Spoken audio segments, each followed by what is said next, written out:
Everybody knows Honda's K-Series engines respond really well to a camshaft upgrade.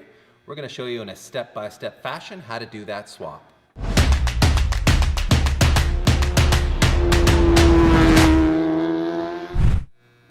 So the first step to removing camshafts is to remove the valve cover.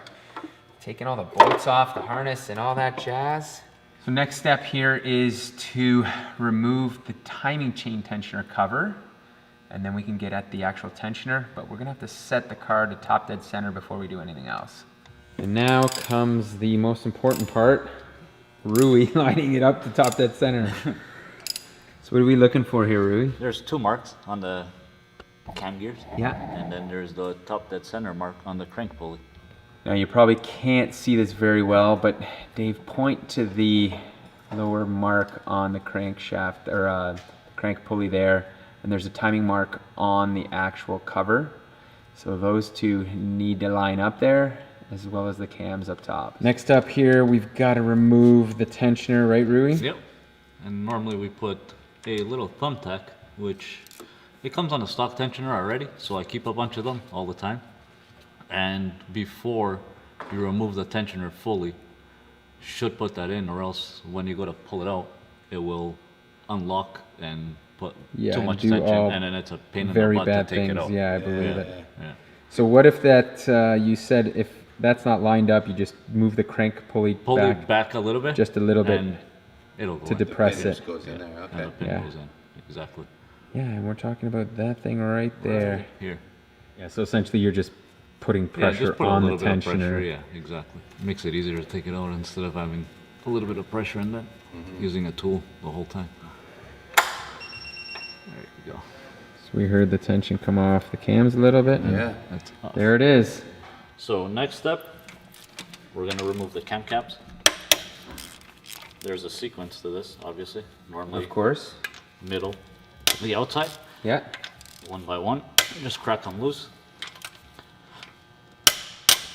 A lot of us use this bungee to keep the chain from having too much slack on the bottom, which will make it Oh yeah. skip timing on the bottom chain. There's a couple of companies that actually sell a guide that holds up the chain so it doesn't have that much slack. Right.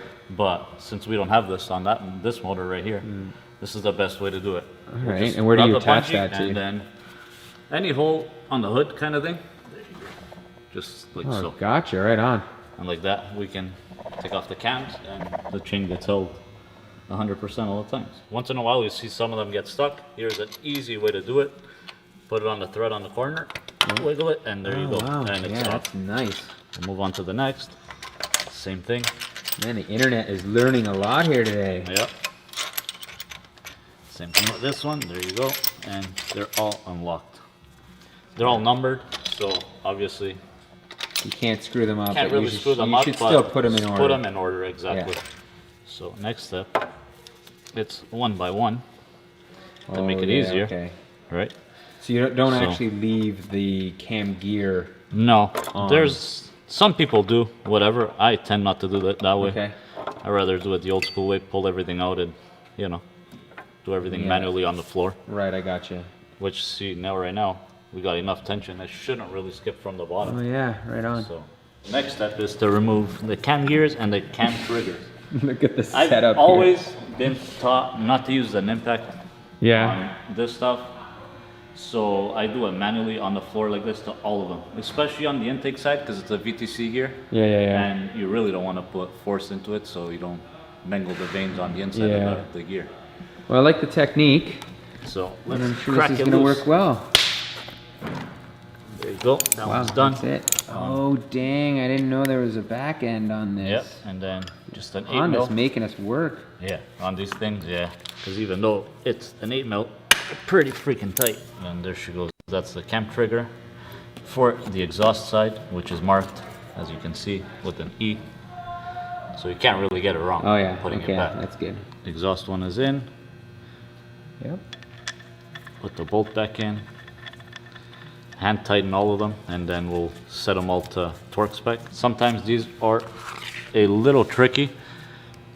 You got a guide hole into the pin. Simple enough, but once in a while You gotta make sure the cam gear slides in 100%, like right, so. Oh, wow. This one's really, Damn. yeah. That was some jam there, DV. Yeah. You know when you need to bring in the dead weight, you got a tight bolt. The torque spec for the intake side, which is a VTC gear, is 80 foot-pounds. And then on our exhaust cam, which is a smaller bolt, which is only 50 pounds. The cam triggers in the back are both 8mm Allen key, which are 35 foot-pounds. There you go. That's it. Good. Next step is putting them back in. We try normally to line up both marks as close as Yeah. possible so you don't have to play around with them too much. Because arguably, this is more difficult than removing it, right? Yeah, a little bit. Especially having to play with this chain right Exactly, because you got to make sure you don't want to make the chain skip on the bottom Yeah. also. So Yep, and then yep, there's more work for us that we really don't want to have. Obviously, we can now remove this because it's going to cause a little bit of a pain, and we try to hold it with our hand, hold it up so it doesn't skip on the bottom. you're holding it lift right now, this yeah? one, yeah. now. Okay. Just lift it over and guide it in. Just like so. Just picking the chain up a bit. Yeah. And moving it. You can see it's a little cumbersome, but Yeah. eventually you'll get there. Right? Yeah, exactly.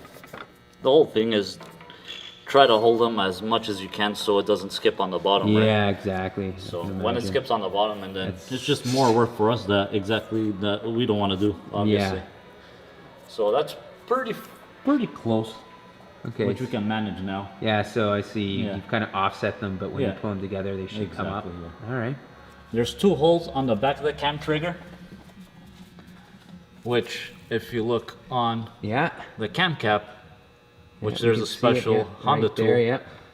to lock it in place. So you try to get it as close as possible to there. So when the cam caps are tight, you just put the pin in, which it's this You've got tool the right here. special tool, yeah. Yeah. Some people use a drill bit, but since we're fortunate enough to have the tool, we'll just use the tool. Cool. Next step is putting the cam caps back on.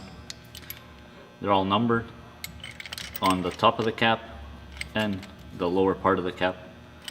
So can't really mess it up, but I'm sure not people to say still that do. people still do or put them backwards.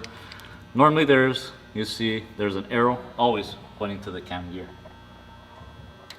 Normally kind of like start on the back here just to bring the cam down a little bit so it doesn't put a lot of force on the rest of the cam caps. So we'll kind of go slowly back and forth and until they somewhat settle down. The final torque sequence will obviously be center to outer. We have inch pounds over here, which normally foot pounds will be 16 foot-pounds to torque down these cam caps, and we'll go from What's it in inch pounds? inch pounds will be like about 190. 190, okay. So we'll go little by little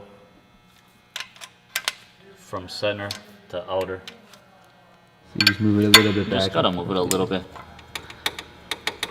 You can use a drill bit. Yeah, you can use a drill bit, similar size. Gotta bring it forward, and there you go. So cams are locked now. We gotta check the timing on the crank again. That looks good there. I wish we could show you this, but it is pretty difficult to see. Rui's looking just down the hole Yeah. here. You can almost see it. At the crank. very Well, close. we can. Me and you can. but- yeah. So you're just moving the crank a little bit? Yeah, just positioning it 100% so we can put all the slack in the back. So when we do put the tensioner in, everything's 100%, obviously. Next step is to put the tensioner back in. Put both 10 mils in, pull the thumbtack out, and put nice tension on the chain. And then after that, obviously, we're gonna clean the silicone off this timing chain cover and Reseal it. reseal it, Yeah. put the old one back on, and we're good to go. Gotta move the cam slightly back or front to pull out the pins. obviously, because they're under a little bit of tension. And there you go.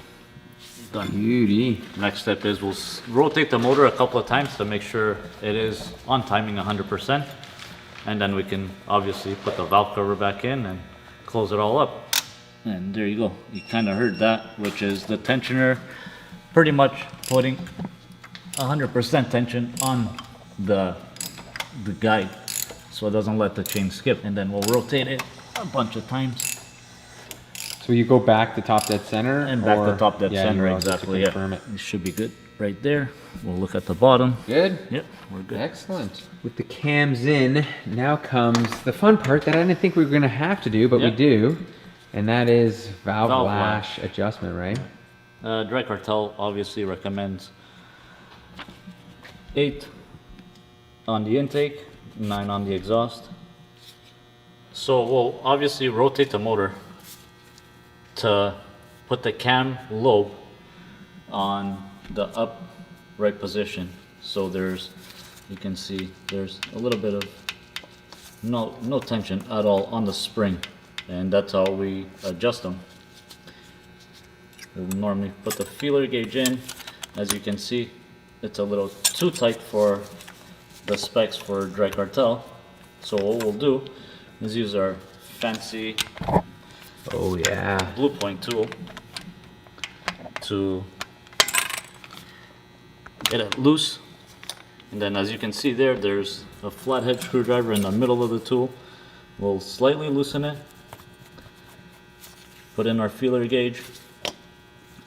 I normally like to have, they tend to have a little bit of drag. I go a little tighter than usual, just as a preference, and right about there is perfect. You can somewhat hear the drag on the feeler gauge.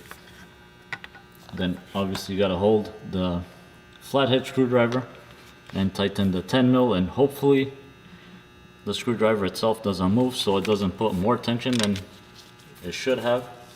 And the first one is good.